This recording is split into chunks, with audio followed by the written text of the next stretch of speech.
சமூக வலைதளங்களில் தற்போது ஆக்கிரமித்திருக்கும் செய்திகளை வழங்க காத்திருக்கிறார் செய்தியாளர் மிருளானினி. வணக்கம் கிரிஷ். இன்னைக்கு சமூக வலைதளங்களில் அதாவது மெல்லிசை மன்னர் எம்எஸ்வி அவர்கள் இறப்பை அடுத்து அவருக்கு மக்கள் தெரிவிக்கிற இரங்கல் தான் ட்விட்டரையும் ஃபேஸ்புக்லேயும் அதிக அளவில் மக்களால் இப்போ பார்க்கப்படுது. அதாவது ட்விட்டரில் ஆர்ஐபி எம்எஸ்வி அப்படிங்கிற ஒரு ஹேஷ்டேகே இந்திய அளவில் ட்ரெண்ட் ஆகிட்டு இருக்கிறதையும் நம்மளால் பார்க்க முடியுது. அது மட்டும் இல்லாமல் இசைத்துறையை சேர்ந்த அதாவது சினிமா துறையை சேர்ந்த பல பேர் அவங்களுடைய ட்விட்டர் பக்கத்துலேயும் அவருக்கான இரங்கலை தெரிவிச்சுக்கிட்டே இருக்காங்க.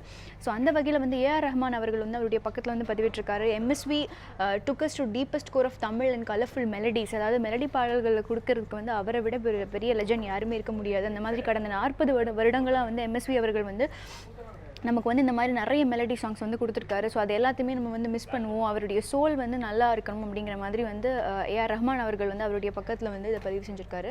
அடுத்தபடியாக டி இமான் மியூசிக் கம்போசர் அவர் என்ன சொல்லியிருக்காருன்னா, big loss to music fraternity, RIP MSV sir, your music lives in our hearts forever, deepest condolences அப்படின்னு சொல்லிட்டு அவர் அவருடைய கருத்தையும் இரங்கலையும் தெரிவிச்சிருக்காரு. அடுத்தபடியாக எம்எஸ்வி அவர்களுக்கு திரையுலகத்தை சார்ந்த எல்லாருமே அவங்களுடைய அஞ்சலியை அவருடைய உடலுக்கு செலுத்திக்கிட்டே வராங்க. ஸோ அந்த வகையில் இந்த மாதிரி சில புகைப்படங்கள் கூட நம்ம ட்விட்டரில் நம்மளால் பார்க்க முடியுது. அவருடைய இல்லத்தில் அவர் வைக்கப்பட்டிருக்க உடலை வைத்து எல்லாருமே அஞ்சலி செலுத்திட்டே இருக்காங்க. ஸோ அந்த புகைப்படங்களும் நம்மளால் பார்க்க முடியுது.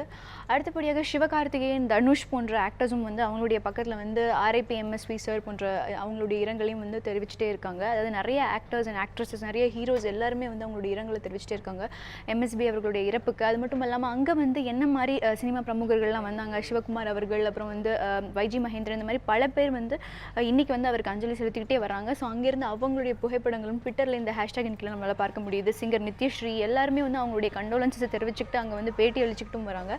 ஸோ இதை தான் நம்ம இந்த ஹேஷ்டாகில் பார்க்க முடியுது. அடுத்தபடியாக நம்ம பொதுமக்கள் என்ன கருதுறாங்க அப்படின்னு சில ட்வீட்ஸ் பார்த்தோம்னா, very sad to hear MSV is no more, huge loss for Tamil cinemas. Tamil சினிமாவுக்கு மிகப்பெரிய இழப்பு அப்படின்னு சொல்லிட்டு ஆர்ஐபி எம்எஸ்வி அப்படிங்கிற ஒரு ஹேஷ்டாகின் கீழே பகிர்றாரு. சிலர் இன்னமும் his voice, his music, his role in Kadhal Mannan இதெல்லாம் மறக்கவே முடியாது அப்படிங்கிற மாதிரி ஆர்ஐபி சார் அப்படின்னு சொல்லிட்டு ரொம்ப சோகமாக பல பேர் கருத்துக்களை போட்டிருக்காங்க. ஸோ இந்த மாதிரி எம்எஸ்வி அவர்களுடைய இறப்புக்கு இன்னைக்கு பொதுமக்களும் சரி, சினிமா உலகத்தில் இருக்கக்கூடிய நடிகர் நடிகைகள் பிரமுகர்களும் அவங்களுடைய இரங்கலை தெரிவிச்சிட்டு இருக்கிறதா ஆர்ஐபி எம்எஸ்வி அப்படிங்கிற ஒரு ஹேஷ்டாக இந்திய அளவில் இப்போ எல்லாராலையும் பகிரப்படுது அப்படின்னு சொல்லலாம்.